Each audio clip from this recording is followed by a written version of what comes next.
Hi everybody, so today we're going to be having a look at the spread of the Black Death. So we're going to be having a look at the way in which the Black Death spread, the path it took, and then we're going to have a bit of a think about whether the Black Death could have actually been stopped in that time. Okay, so we'll just start with a screen share. Here we go. So we've got our objectives at the top here. So what caused the Black Death to spread so rapidly? What path did it take, and could it have been stopped? So in the last session, if you've watched that one, we did have a look at these couple of maps that we're going to start with having a look at, and it links the trade routes with the way that the Black Death actually spread. So a bit of an overview for to start with. So the plague that caused the Black Death. Now, the Black Death is the nickname for a plague. So in the next session, we're going to be having a look at what the different types of plagues were. But the plague is the name for the actual disease itself. The Black Death is a nickname for this outbreak. And the reason it's called the Black Death is because there were bruises underneath people's skin that were black, and that's why it was called the Black Death, because once you got these black bruises, the idea was that that meant obviously that you were infected and therefore you were likely to die, which is why it's called Black Death. So it originated to mid 1300s. Okay, so it comes to England in 1348, but it actually takes a lot longer to come over here than you might think. And the reason you might think it might not take that long is if we look at COVID-19. Currently, at the moment, we started experiencing symptoms in the UK in February to March 2020. And we know that there were cases in China that had been identified in December 2019. So it only took a couple of months, but we've got to remember, we've got to put it in context. So in the medieval world, people wouldn't have been coming across on planes. They wouldn't necessarily be coming here from China as much as products are and people are at the moment. Obviously, we have a lot of tourists. We go to China, Chinese people come here. We buy a lot of products from China. We've got a massive trade link with them at the moment, and obviously you can hop on a plane and you can be in China within the same day. Okay, and that it was not the case in medieval times. So it did take a lot longer to get here than COVID has done recently. So it spread along trade routes westward to the Mediterranean and northern Africa, and it reached southern England, which is where the main port routes were and the main trade routes, in 1348, and northern Britain and Scandinavia, which were on a similar line, by 1350. Okay, and as we did discuss, this outbreak in the UK in this time lasted until about 1352. Okay, so we've got about 4 years of this massive outbreak of the Black Death, and it did come back again, which we will discuss later on.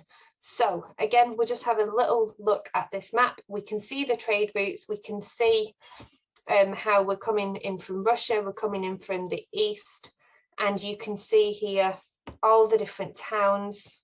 Now the towns are on the black dots. Now you can see why here we've got this really big trade route up through Europe, through all of these different towns. Okay, and the reason that the Black Death was able to spread is because the towns would have been more densely populated. There would have been a lot more people living in the towns, and if you've got people living in these really unhygienic conditions, not knowing about disease, not knowing how things spread, then the Black Death was able to spread very quickly and move around. So these towns would have been trading with each other, people would have gone visiting other people, and therefore the Black Death was able to spread, as we can see here. So we've got January to June 1348. We can see how it spread up through France and into London. Okay, and you can see here we've got January to February, it's right down here at the bottom. By March, it's reached Italy. May, we've got it here in Spain. March again, we've got it in southern France. And then by June, it's up in Paris. and eventually reaches London. So it takes a few months to get through Europe, which again, by today's standards, is quite a long time. But at those times, you've got to remember people were either walking or they were using horses and carts to get through Europe. And they were using boats to get from further afield. So there were no planes, people didn't come across like that. And that's why it takes a little bit longer to spread. But slowly but surely, it is spreading through Europe. And you can see how directly the path that it takes is linked to the trade routes. Okay. And again, here is another little infographic that shows you that.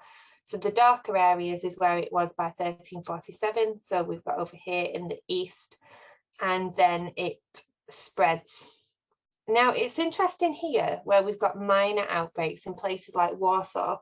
If you actually look and you cross-reference this with the map with where our towns were, the areas that are less populated have less cases of the Black Death, which makes sense, doesn't it? Because if you have less people there, then they're less likely to go and spread it to each other.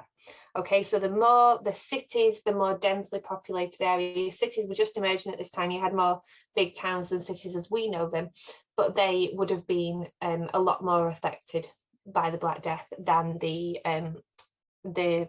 countryside, okay, the rural areas were.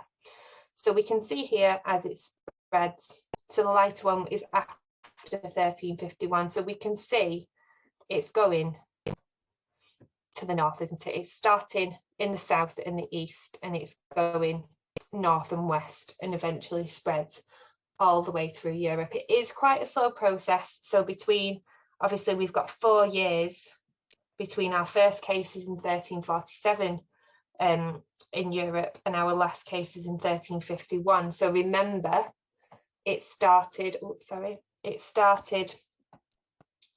in China in the 1330s, and it actually has spread all the way through Europe by 1351. So that's 21 years. That's a long time that it actually takes to get all the way through Europe, but leaving absolutely mass devastation and millions of people dead. Okay, it's estimated that between half and a third, historians do disagree because records from that time weren't as accurate as they could have been, as they are today. So between a third and a half of the entire population of Europe died during this time. So it's going to have really big effects, which again, we're going to have a look at in a couple of videos time. Okay, so I did mention this in the last video about what's happening nowadays with the Black Death and plague epidemics, as it says here, have occurred in Africa, Asia and South America. This is recently, but most human cases since the 1990s have occurred in Africa. Almost all of the cases reported in the last 20 years have occurred among people living in small towns and villages or agricultural areas, rather than larger towns and cities, which is interesting because it's sort of the opposite to what I just said, isn't it? We would probably think that outbreaks of disease might happen in cities, but it's actually happening where people have more contact with animals, okay? And nowadays it can be contained quite easily and treated. So as we see here, the biggest number of people, so our big dot here has more than 1,000 cases on Madagascar, which is what I mentioned in the last session. We've got, it's extremely rare and very treatable. And if there was a case now, there would be quarantine and people would make sure that they were treated very quickly. So the last thing that we're going to have a look at today is, could it have been stopped? Now, the short answer to this is no. Nowadays, we may have been able to stop it. Now, if again, we compare this with COVID-19, COVID at the time, the Black Death at the time was a lot deadlier than COVID is today. And I think if we actually translated the Black Death now, let's say we had a massive outbreak of the Black Death today and it wasn't treatable, we didn't know how to treat it, it's very likely that we would have had a much stricter lockdown than the lockdowns we've had recently. And the likelihood is that everything would have stopped and hopefully the disease would have sort of just killed itself off before it managed to spread. The reason that it's basically a no answer is because people didn't know what caused it, and we are going to cover that more in the next video.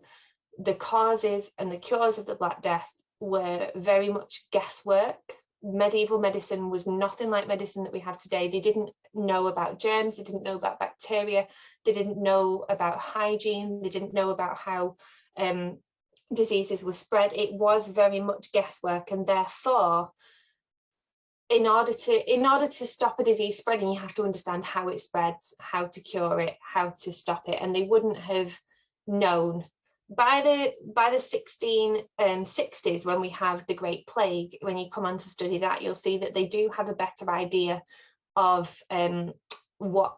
how to contain the illness as best they can. So by that time, we see that the Lord Mayor brings in rules in London that says if a member of one household has the Black Death, or the plague at that time, they put a big cross on the door, and that whole family has to basically stay in quarantine, and it's a death sentence for them all, really. They don't say, oh, one of you's got it, so the rest of you just come out, because they've understood by that time that if one person in the household's got it, basically other people in the household will have it as well, and they basically leave them in there until they all die. And they have people watching the house at all times to make sure that people aren't coming in and out of those houses.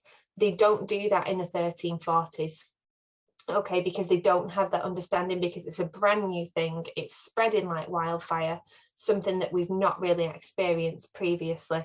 And the other reason why it's not really they weren't able to contain it was because these trade routes were so active and people were moving around, and before it was even realized that this disease was moving, it was already in the next place. And this new thing of trading and these new lands that were starting to be discovered, they didn't hold any of that, okay, because of the Black Death. So there was a lot of guesswork involved, and without knowing how a disease is spread, it's very hard to be able to contain it. So just to recap then, looking at how the Black Death spread, it spread from, let's just sum this up, so it spread from China, and then it came westwards, and north. Okay, in the course of 4 years, the Black Death spreads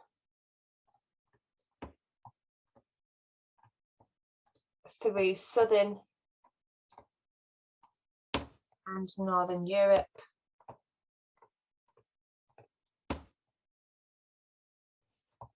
Remember, the key thing here is along the trade routes.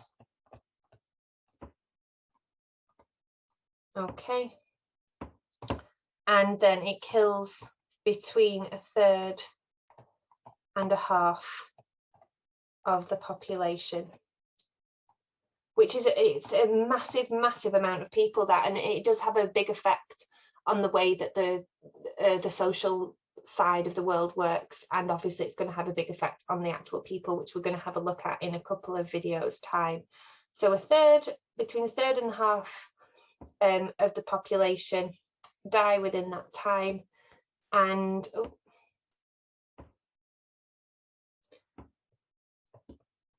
the spread of it is so rapid and so widespread due to lack of medical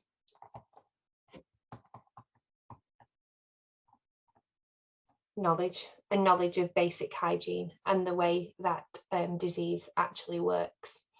Okay, so in the next video we are going to be having a look at the some of the symptoms of the Black Death, some of the cures, and we're going to be just carrying on this study of it. So we've got an idea of where it's moved from, and then we're going to move on to what it actually looked like and what the effect was on the general population. Okay, so I hope you all join me in the next video.